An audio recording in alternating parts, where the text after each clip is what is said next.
Bugün Cəllabad kitab sərgisinin təntənəli açılışı zamanı şəhidlərimizin əziz xatirəsi bir dəqiqəlik sükutla yad edilib. Sonra isə Azərbaycanın dövlət himni səsləndirilib. Tədbirdə Cəllabad rayon icra hakimiyyətinin başçısı Rafiq Cəlilov çıxış edərək sərginin önəmindən danışıb.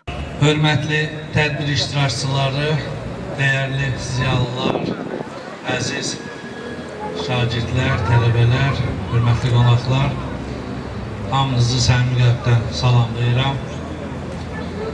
Kitab sərgisi əslində kitab sevərlərin bayramıdır. Bayram münasibətilə hər birinizi təbrik edirəm.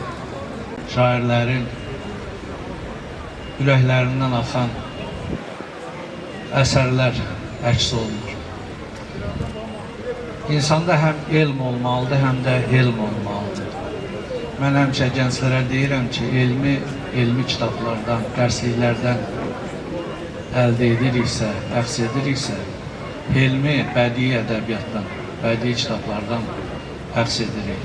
Mütləq cavanlarımıza, gənclərimizə tövsiyəm odur ki, mütləq bədii ədəbiyyat oxuyun. Açılışdan sonra qonaqlar sərgini gəzərək müxtəlif müəlliflərin kitabları ilə yaxından tanış olublar.